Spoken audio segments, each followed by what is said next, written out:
just take a moment to admire the fact I just hit a fairway. There's only two things that can happen. You can hit a good shot or a bad shot, so why waste time doing it? And wherever I set course records or whatever, I would be barefooted, drunk, playing golf, making every 20-footer I looked at. Right at it. Right at it! Oh!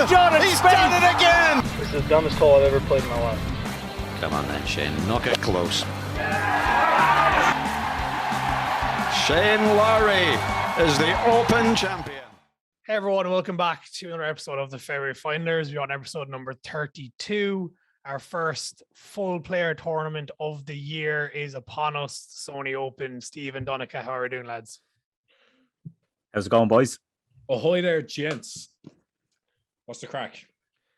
No crack. much, It no. is, first of all, I just want to put a quick caveat. It is the coldest day in Toronto I can remember for at least the last 3 years. Yeah, it's brutal out there. I had to walk to work this morning. Oh, Wind, I think it's minus 30 with the wind chill. So Yeah. I'm just not made for that stuff. Yeah, Yeah, I got I remember yeah. seeing minus 39 real. I saw minus 30. The coldest I've ever experienced myself is minus 42 with wind chill walking to work. That was the coldest Yeah. I've ever seen. That was like Which- 5 years ago. Well, you boys have the path downtown, don't you, in downtown Yeah, Toronto? I Underground. literally I only had to walk for like maybe 5 minutes outside, and then I dipped into the path snap rocket in, like, so. Yeah, out here in the sticks, we don't have that kind of luxuries. We had to be real men and walk out in the freezing cold. My ears were red raw when I got, so I didn't wear a hat because I didn't want to mess the hair up You're for the few fucking- video calls. The ears of our listeners are red raw listening to Hey, says your man, huh? And Donnie's on data golf now as well, so you're in for No, some. come here. You're in for some treat. I want to twist the knife to the Perrys for you and your shitty weather, because I took advantage of being up and online early. At my lunch break, I decided, fuck it, I'm going to play golf. So off I went, stuck Slacker. the earphones in, listening to a couple of our golf podcasts along the way, played the back nine, played a 4-over, not too bad, had a birdie, and it was fucking glorious in Dublin today. So I'm very smug about that, and that's probably going to be my new lunch ritual for the foreseeable future, is get the clubs, fucking leg it down to the golf course. I got round the 9 holes in 70 minutes. Good for you, Brew. Can we mute him now? I don't want to be hearing about that sort of weather. And you're the host there, Brew. Can you just mute or put him in the meeting room or something, or the lobby? Put him in the waiting room, yeah. Yeah, for- exactly. Yeah, that'll be Yeah. ideal. So yeah, I suppose quickly, as I suppose on the old Century tournament last week, it was interesting to say the least. I mean, It was fucking bananas. if someone said to me, Mike, you'll go around and play a golf tournament for the weekend, have 32 birdies, an eagle, and one bogey, and not win, I'd say you're an absolute fucking moron. Like, Yeah. how, like, look, lad, I'm all for an all birdie fest, but that's not interesting to really watch, is it? You know, Like, it kind of in a perverse way, it was kind of interesting, but I don't. It's been said, like, you know, a fairly controversial start to the year, because 34 under wins it. There's 3 guys who break 30 under par.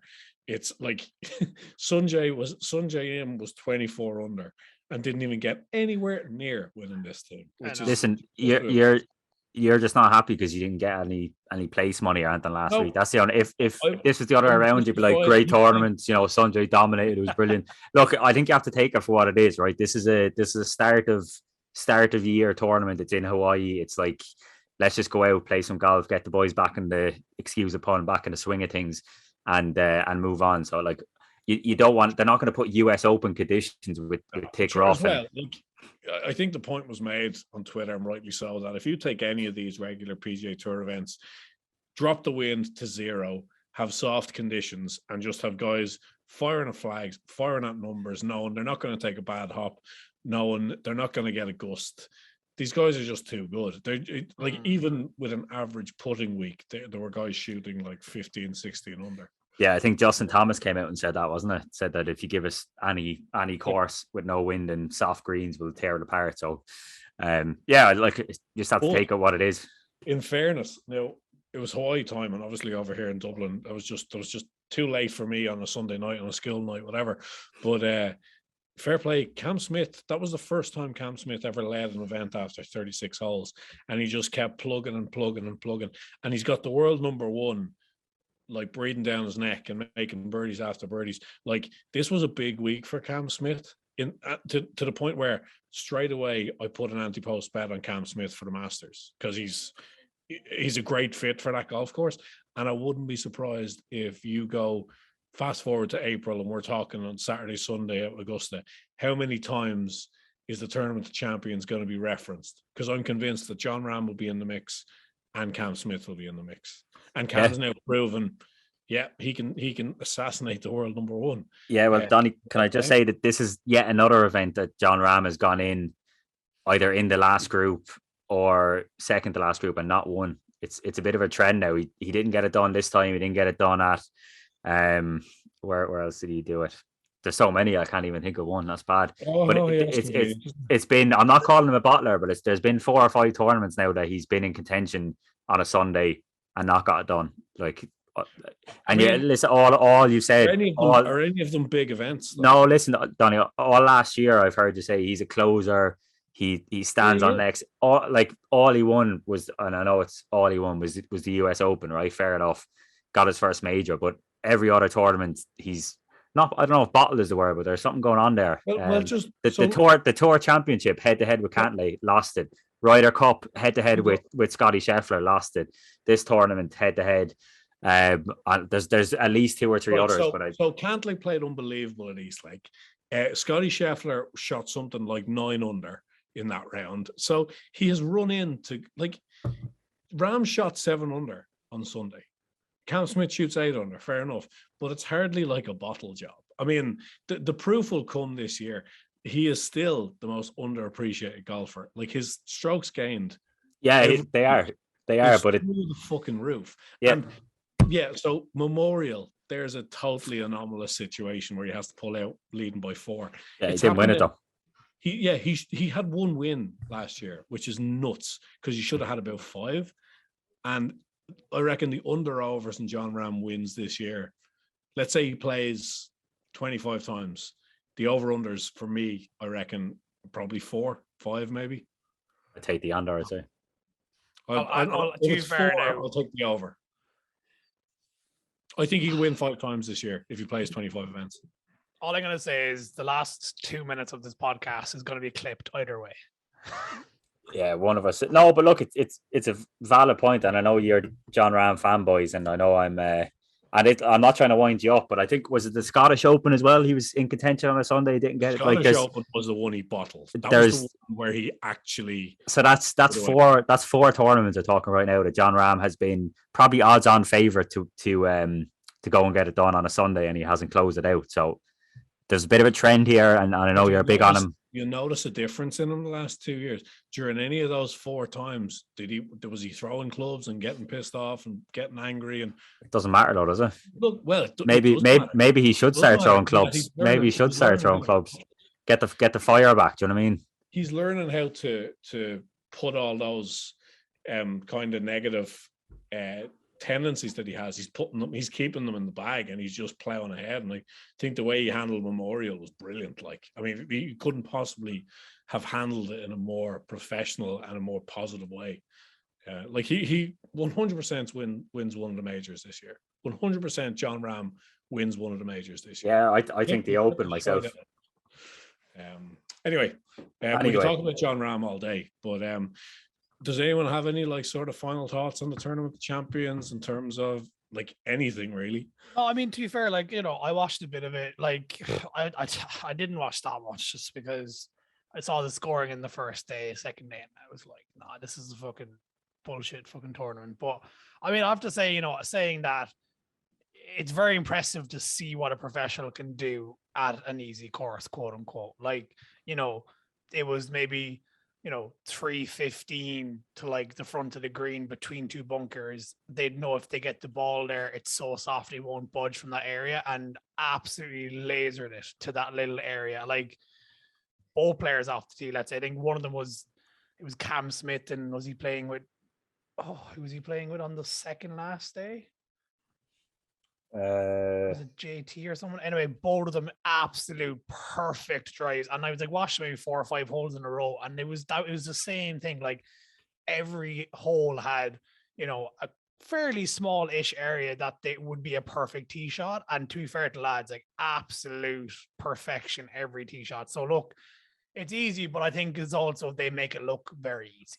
You know what I mean? But great first tournament in the books, and looking forward to a full. I wouldn't say proper tournament because I think the Sony Open will be fairly similar in terms of not scoring that high, but will it actually be that good a tournament? We'll see. But, no, I will. I think it always shows up some good. The last couple of holes here, I watched back one of the highlight videos from last year when Kevin Na won it, and there's some real risk reward holes coming down the stretch. So I think it'll be a good one. There's a good field. Bryson obviously pulled out today for some wrist injury or something. But no, it's a pretty good field. You have Hideki in there. We'll obviously get into it more, but I think it'll be a good tournament. No, well, it will be a decent tournament. Like if you're looking a little bit further down the track, I always look forward to the AT&T at Pebble Beach. So that'll be early February. Then that leads into the Phoenix Open. Then that leads into the Genesis, where the purse is 12 million. And at Riviera, like a lot of the big guns will be out for that one. Yeah. So we've got a great. We've got great momentum now that the break is over. We've got nothing but golf until September, and hopefully we'll have a bunch of winners by September as well. I'm confident we will. Yeah, 100%. Yep, 100%. So this week we have the Sony Open. Donnie, I think you said you were going to walk us through the course and stuff, are you?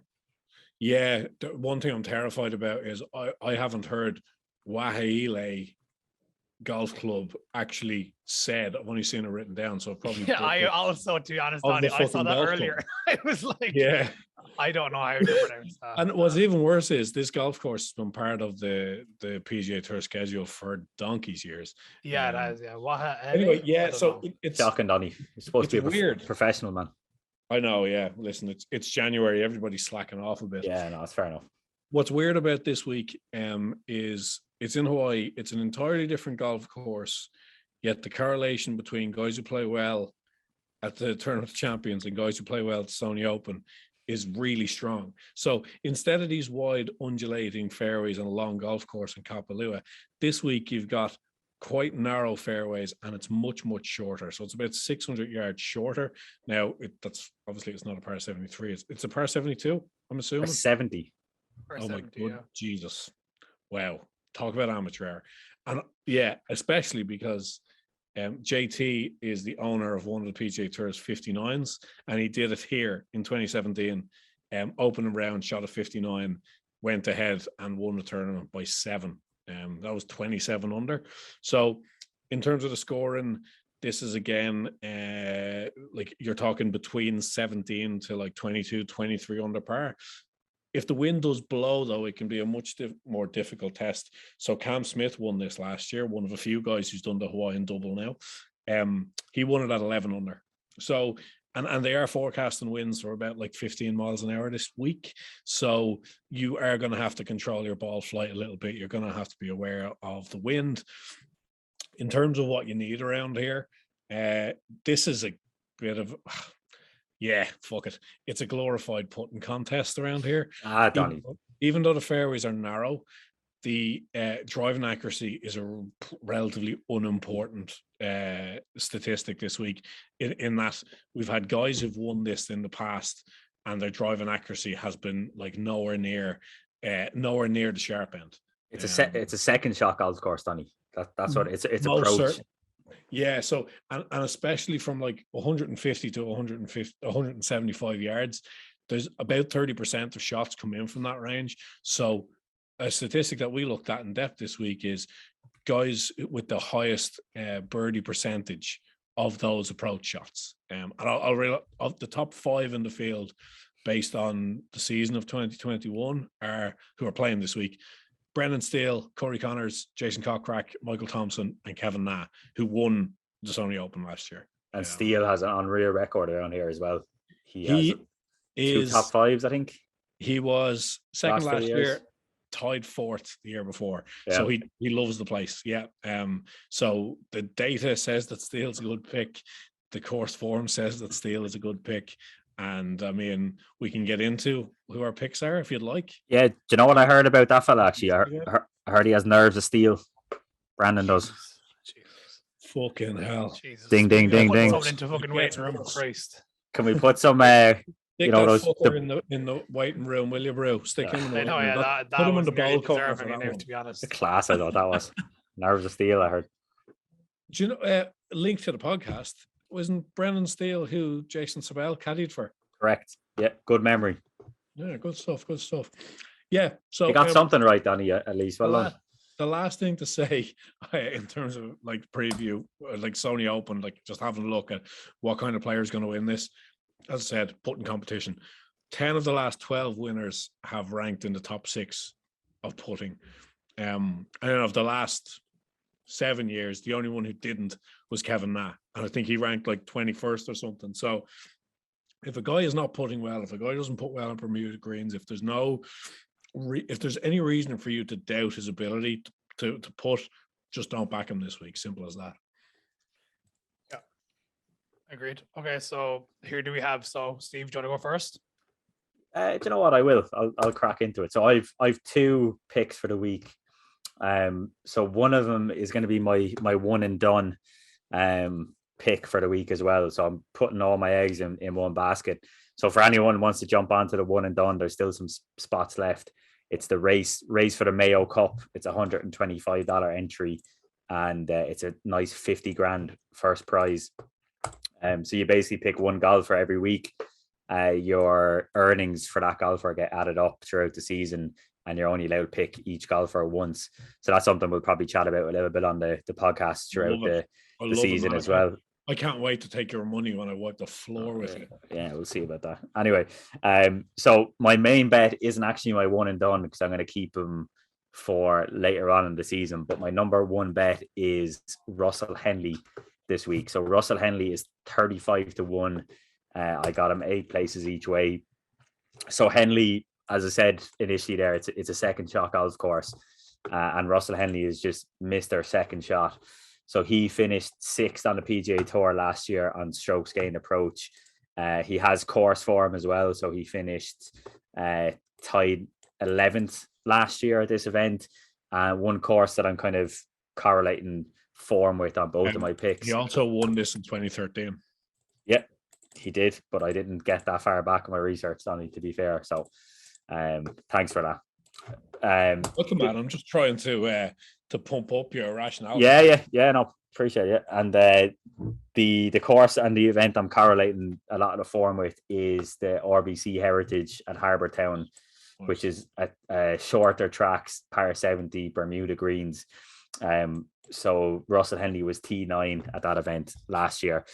So Henley, he's a little bit of a bottler, I would say. He's a frustrating guy to follow.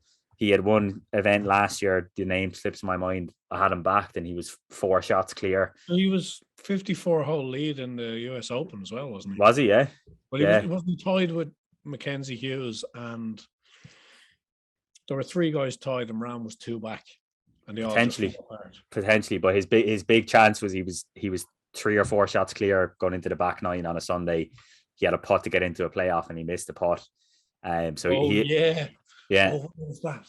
Yeah, I can't remember which one it was. But anyway, I think it was the one with like the 6-man playoff. Do you remember? Was that the one? And then Scott missed that short birdie putt. Yeah, it was the Wyndham. Was that it? Yeah, that sounds about right. Yeah, exactly that. Yeah, so he's had chances, but it's only a matter of time before he gets his next win. And I think this type of course, this type of event suits him perfectly. So he's my main bet at 35-1. My second bet and my one and done for the week is going to be Stuart Sink. So Stuart Sink is 100-1 to win the event outright. So the thing with Sink, so he, again going back to the Harbour Town link, so he won Harbour Town last year. He won it well. He held off Griot on Sunday. That course was also played on Bermuda greens, so he obviously is comfortable on them. He puts well on them. In terms of approach, he was somewhere in the 30s last year in terms of strokes gained approach, and he was also positive last week in Hawaii in terms of strokes gained on approach for that specific event. So he's got his little warm up last week. He's back in a smaller, shorter track, which I think suits his game very well. And he's playing with a bunch of confidence, nothing to lose. So I just think Sink, and the other thing, I think he came, where was he last year? He was tied 19th at this event last year. And did he win it? Did he win it before, Donny? He may have done. It would have been in the noughties if he did. Yeah. But no, I think he's already acclimatized. He's warmed up for the event, and I think 100 to 1. Isn't it so ridiculous that Stuart Sink shot 18 under par last week and finished 16 shots off the leader? Yeah, it is like, it's like give him a chance, would you? Sorry, the big thing with Sink was that he finished T20 here last year, but he shot an even par 70 on the final day. So he was bang up there and then just fell back down the leaderboard. So I think Sink is a dark horse this week. I would definitely advise you to get on him at 100 to 1. Taking a little bit of a risk. We're putting him as the one and done, but he's probably not a guy I'm going to use for the rest of the year. Oh yeah, no, that's a wise one and done. I mean, you don't like if you're taking any of the top guys this week, you've kind of lost your mind. Yeah, especially if they, especially I like someone that's played last week that has a bit of good form. As I said, he gained shots off the tee and he gained shots on approach last week on the field, and I just think he's in a decent little purple patch over the last year, and I think he can keep that going. I think he's probably really enjoying the fact he's had an extra crack. Yeah, not an extra crack. Like, I mean, he's in his late 40s, and he's a recent winner. Like won at Harbour Town, at Harbour Town. Yeah. And he's kind of in a stage of his career now where he's seriously just enjoying himself and having a crack. Yeah, that's the thing, and as I said, it's a similar layout. It's going to be a similar winning score that Sink won it on, similar greens. So yeah, I think 100 to 1 is a massive price on him. So there are my two: Henley 35 to 1, Sink 100 to 1, and Sink one and done. And the one guy I just left off, who I was going to back, was Siwoo Kim, but I decided he was the last off the short list for me. So yeah, who do you have, boys? Nice. Yeah, go on, Donny. You go ahead there, sir.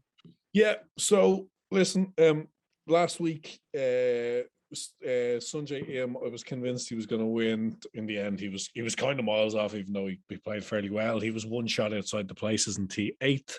I had a little saver though, because Justin Thomas was 4 to 1 on Sunday to make the top 5, and I got a partial place, so I got a little bit of money back, but it was still negative for the opening week. But this week, I really want to. Obviously, every week I want to find a winner, but I've actually made 5 picks this week. So really quickly, I'll go through each of them. Just back the whole field, Donny, why don't you? Come on, we can fight. Sure, you see lads on golf Twitter. Golf Twitter is hilarious. Oh, I'm plus 78 units for the year. Yeah, mate, you've backed 13 golfers. Of course you are. It's all about the bottom line, baby. You know what I mean? Yeah, I know. The P&L, Donny. I say, it annoys me when guys pick so many golfers, but maybe I should just start joining them. So this is maybe my first foray into picking more golfers. You can't beat them, join them, Donny. Yeah. Well, I just want winners, man. Yeah. Sorry to interrupt you. Go on. Tell us who you're backing. No, so first pick, we'll just go shortest price to longest price. So Mark Leishman is going to be my shortest price pick.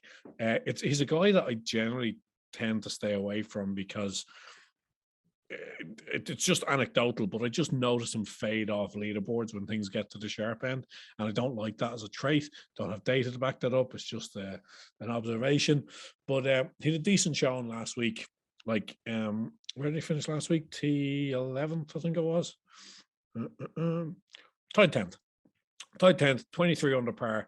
Amazingly lost a heap of ground because he shot only 5 under on Sunday, which is gas. But in terms of his metrics last week, he was top 50% in all strokes gained metrics. And he was 9th in putting, which I liked because he can be a very streaky putter. His record around Sony Open, so he's played this every year for a long time, and he's been top 5 in 2 of the last 3 years. So he tied 4th last year, tied 3rd the year before. And he's really strong on strokes gained approach around this golf course. So he led the field in strokes gained approach last year. He was also second off the tee. Doesn't really matter a huge amount around here. And third strokes gained tee to green. Just needs a better week with the putter. But the signs were promising last week, so happy to take him at 20-1. Yeah, he likes Bermuda grass as well, Donny. He won the Arnold Palmer at Bay Hill, which is on Bermuda. So I think he's a good share. He's a bit short for me. I'm more of a 50, 66 to 1 kind of better on Mark Leishman, but I think he's probably a fair price for the field. Yeah, I am with you. Like, so right now he is 5th favorite. Cam Smith 8-1. Wow. Webb Simpson 14. Sunjay is 16s. I wanted to back him again, but just the putter troubles. Can't be back in a Sunjay in a putting contest. Hideki 16s. Kevin Nas 25s. Corey Collins 25s. Answer Harris English 28s. Not that strong a field. Not bad. No, Answer is probably overpriced. Yeah, great out of price all of them. actually. Yeah, I might have a look at that. He should Great be price. in that 16 to 20. Yeah, I would have thought so too. And to Yeah. be fair, Corey Connors is another guy who his approach play is outstandingly good. There's something So about pretty him, even though he's Yeah. Canadian and I have a bit of Canadian bias these days. Like I there's something about him. I backed him a few times and he's let me down terribly. And I think it's because Brew always backs him too. So That- Yeah, do you know what? I'm the Do you know what, exact Donny? same, I think you've got to the bottom of it. That's why I don't trust yeah. him. So moving on, my second pick is my favorite pick this week. It's total recency bias. I don't care. Matt Jones 40-1. He was just like practical joke good over the weekend at the Tournament of Champions. So he finished third. He started with a 3 under par 69. Sorry, a 3 under par 70, which by Kapalua standards is not a great start. And then the weekend, he shot 23 under for the weekend. People were had their mouths agape at Cam Smith being 17 under through 2 rounds. This dude would have been 23 under if you swapped the rounds over. Crazy. So his just statistics last week, he was second in putting, he was 4th off the tee, 14th green, 16th in approach, so midfield on approach, not fantastic. His record at Sony, it's not great. Tied 11th last year is his best effort. He's played it 4 times. Tied 38th, tied 39th, tied 29th. Not brilliant, but made all cuts. What I really liked as well was he was 4th in putting around here last year, and he was 9th in strokes gained approach. And that was in spite of only coming tied 11th with such good data. So I just think 40-1, his ability to have gone so low in such an elite field last week really turned my head, and I'm a big fan based on what I saw last week. So I'm definitely all over him at 40-1. I just don't think he has the game, Donny, to back it up 2 weeks in a row. Like, I think fair enough. Maybe that's the case. Played out of his skin last week, and you can't deny 23 under over the weekend. But yeah, but I mean, I don't think he's good enough to back that up again this week. I mean, and I could be wrong. I counter and say there's no such thing as a guy who wins the Honda Classic who can't hang with the best players in the world. Yeah, like that's a proper test. It is. Yeah, no, it is. Yeah, and if you can win there, I genuinely think you can win anywhere. So we'll see. But anyway, he's my favorite pick this week. The other 3 picks, I'll just go through really briefly. So we mentioned about him earlier. Brendan Steele is 85-1 on the exchange. Bear in mind, 2nd last year, 4th the year before that. Too big a price, just can't. And even like his recent form, a little bit patchy, but he was tied 2nd at the Zozo, which isn't that long ago. And his strengths match this golf course pretty well. So he's a decent putter.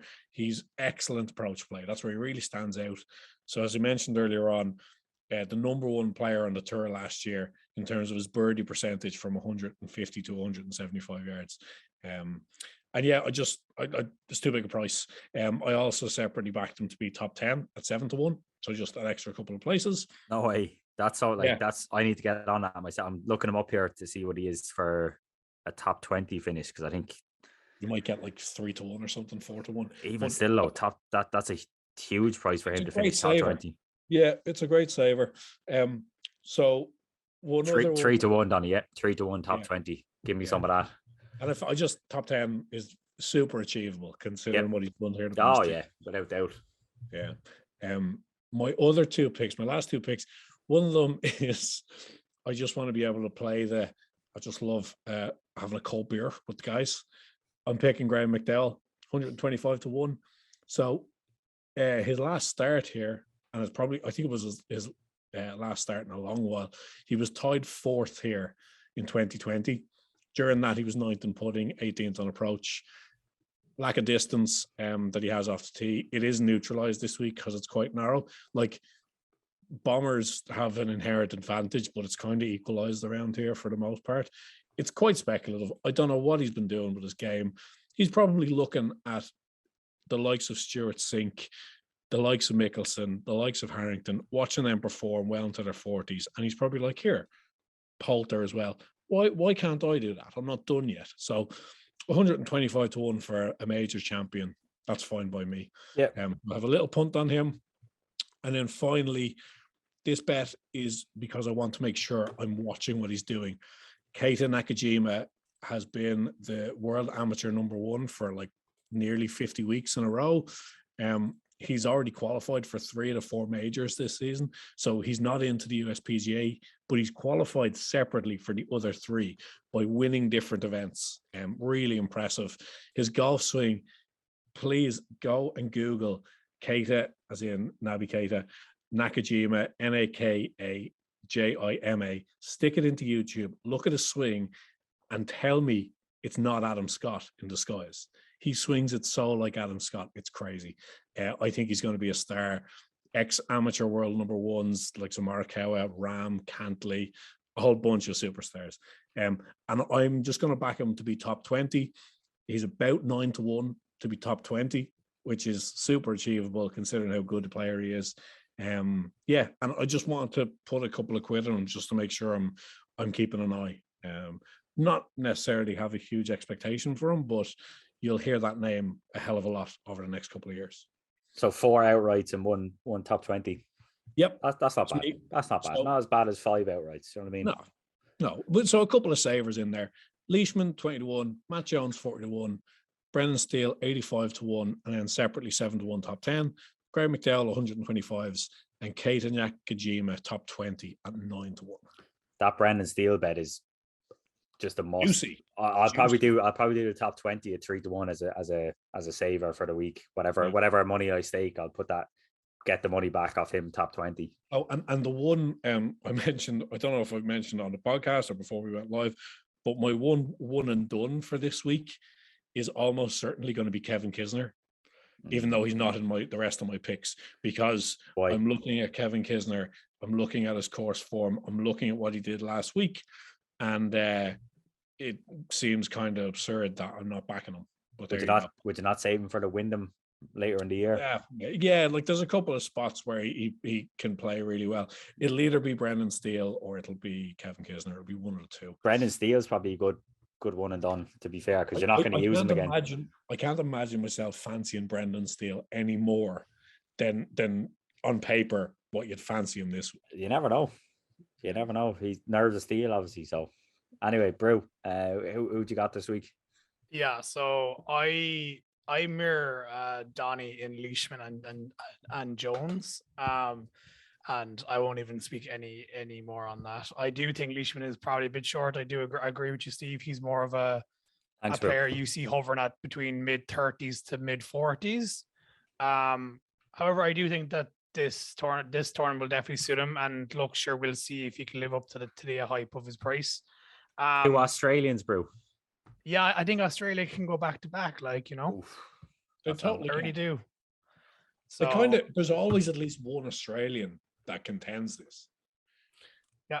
So I do think that Australia can go a double for the first 2 tournaments of the year. But before I get to my I have one more pick. But I want to have 2 honorable mentions. I know you've kind of said a few of them, but Abraham Answer is 35 to 1. That is an insane price. That is an insane price. Yeah, there's nuts value in that. Yeah, I will probably get on that. So, geez, yeah, 100% get on that. So that's a mad price. That jumped off the page at me immediately. Like that was the one value price I've ever seen in betting. So I might throw a few squid on him each way. But another person, two people I wanted to mention quickly was Corey Connors. I know you mentioned him Shock. earlier. You know, I do think that this is a tournament that's suited more for him. I think he's 25-1, probably a bit short for his current form. But again, you know, it's a Hawaiian course. You kind of never He know went what close could happen. in.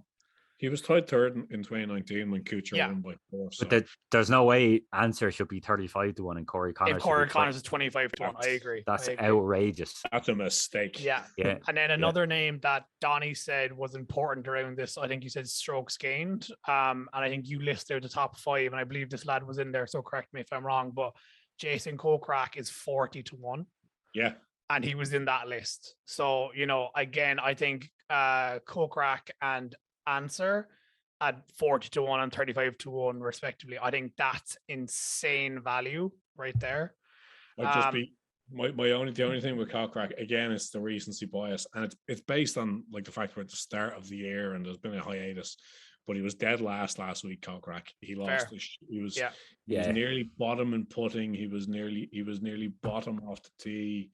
He had a stinker. Like, yeah, I'd prefer him on a bigger, more open course than I think. Obviously, his approach game is good, but I have concerns about him definitely. Yeah, no, that's fine. I just saw a few of those lads big stick price, out to me, so I want just to mention anyway. But my third pick is Hideki Matsuyama. I got him at 18s this morning. So he played here in 2020 and 2021. He was 12th in 2020 and he was 19th last year. However, he was second and first in strokes gained tee to green. So he literally just couldn't get it done with the putter. You know, we all saw how well how good he is with a wedge around the greens at like Augusta.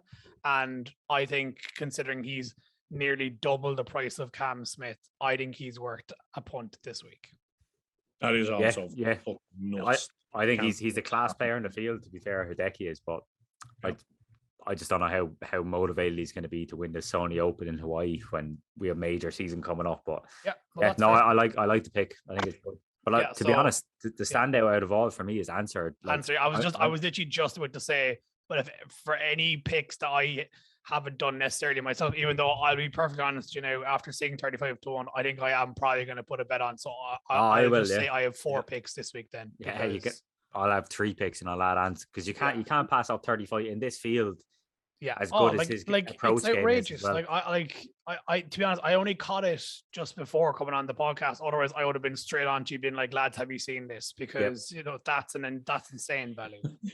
Speaking of that, actually, did you see? I don't know if you noticed, but one of the US betting providers, someone fucked up. I saw this. Webb I know what Simpson. you're gonna. Put Webb Simpson 50-1, and people actually managed to get it priced. People actually managed to get the price, and I think he was 5-1 to be top 10 or something ridiculous like that. Hilarious, and he's like even money on our betting sites. I think it was DraftKings, was it? DraftKings Sports. Someone fucked up anyway. And someone's the getting thing fired. is, like when that used to be my job in when I worked for Matchbook, was putting up the actual odds because I worked with the seeding team.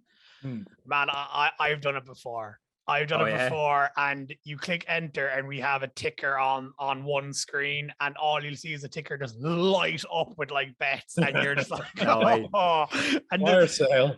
You're just because like the best part was when like you were doing football, and you look and you see the ticker just lighting up, and it's golf. You just turn and go, who was pressing the golf? You fucked up there. We had a great one in college. There was a horse race in Wolverhampton. And Paddy Power had the odds the wrong way around. So the favorite was the outsider. The second favorite. So I think the favorite went off at like 100-1 or something like that. So it's the worst thing ever. I a lot of money on it, and I got a call on my phone. I picked it up, and it was Paddy Power. But if I didn't answer that call, my bets would have stood. But because I answered the call, they said we're going to void your bets. So and the other lads didn't answer their phones, and they all won huge money. No way. Yeah, like as flippant as that. Yeah. Like, Imagine that. man. I was cracking up. I'll never answer my phone ever again. So still haven't to this day. Yeah, but to be fair, now I remember like when we were in that situation, we had a rule on our website that if it was over 20% off of the market value, we had the right to There's cancel definitely, it. yeah. I remember Something like that. I remember from being Ladbroke and Betfair days, there is a fail safe that exists. Yeah. That if I think it's like if it's more than a 20% deviation based on from market value, then they're allowed cancel. they pay the 20% deviation, and like it's listen. I think it's the amount of money I had on that. That's I think the lads only had a few euro on it, but I had 50, 100 quid on it or something. So that's why. Dead right. Because I had plenty of money in the accounts. I was like did he win, by the way? The favorite won, yeah, and it was like 100. It was like 100 to 1 or something. I was sick. I was honestly sick, especially in college as well, because that would pay for the beer for the month. For 6 months, yeah. Like, yeah, exactly. But sure, look, what can you do? Okay, well, look, sure, yeah. So there, our picks. Myself and Steve have added Abraham Answer then to our picks. You can't not at 35 to 1. Yeah, no, that's like hopefully there's a winner in there. I think we'll definitely have some enjoyment on Sunday afternoon with it. And I think the last thing to mention is how good the coverage was this week on with ESPN Plus. It was such a game changer. It's so nice to see, because obviously it was Hawaiian time, so it's 3 hours ahead of Eastern time. But it was just unbelievable to be able to turn on the TV. I think it was like 3:30 in the day here, and actually see the first few groups going out instead of just waiting for the back nine to see the leaders tee off. Like it's an absolute game changer. Hopefully they'll keep it going. Interesting to see how it's going to turn out now with 154 guys in the field, but good start anyway. Yeah, no, the coverage, no complaints. Especially because this is an off-peak time of the year for golf. Obviously, we adore it. We watch it every week, but we're golf obsessives.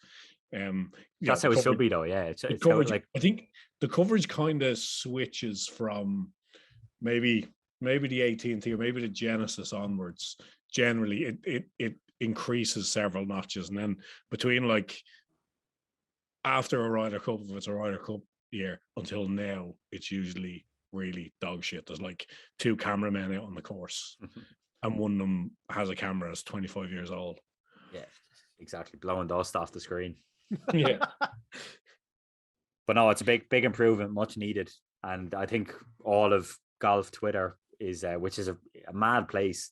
Golf, that could be a separate podcast for just golf Twitter. We should do a golf Twitter podcast and call out some it's call insane. out some dopes and canonize some legends, because like there's an Irish guy, Nosferatu is his handle, and if you want stats, and I mean, if you want to know exactly what score Seamus Power needs to hit to get ahead of Shane Lowry, for example, in the world rankings, he'll tell you. He's an absolute king. He is by a way the best stats guy on Twitter. Nosferatu, get following him. He's brilliant. Yeah, and get following us on @Finders Fairway as well. Donny, I think you put up some great stats for the week, so good trends. Yeah, we're going to start. We're going to do a bit more of that, will you? Do a bit more. We're going to do a thread every week, which is going to be. So I love going data mine, and it's kind of, I do it for a living, and I really enjoy it. I'm like a nerd with data, and I'm going to try and pick out the 3 or 4 most compelling data points every week, put them up on a Monday night, Monday evening. So yeah, do follow us for that. Obviously, follow us please on Instagram as well. So we're the Fairway Finders Pod there. And lastly, this is massive. We'd massively appreciate it if you've made it this far in the podcast. Thank you so much. Could you please give us a review, give us a rating? 5 stars would be immensely helped and appreciated. We should probably start saying that at the start of the podcast for those that switch off after 15, 20 minutes. You know what I mean? Although that could be an opening line. Our analytics are very good in that the average listen time is very high, I've noticed. Oh, yeah. It is good. Yeah, it is really high. Yeah, it's really, really high. So what's wrong? People must have nothing better to do. Listen. Lockdown, I suppose. Listen to the wife. Lockdown. But hey. All right. Right, boys. Is that a wrap? It is. That's it. Done. Right. We shall see you next week. So, boys. See you later.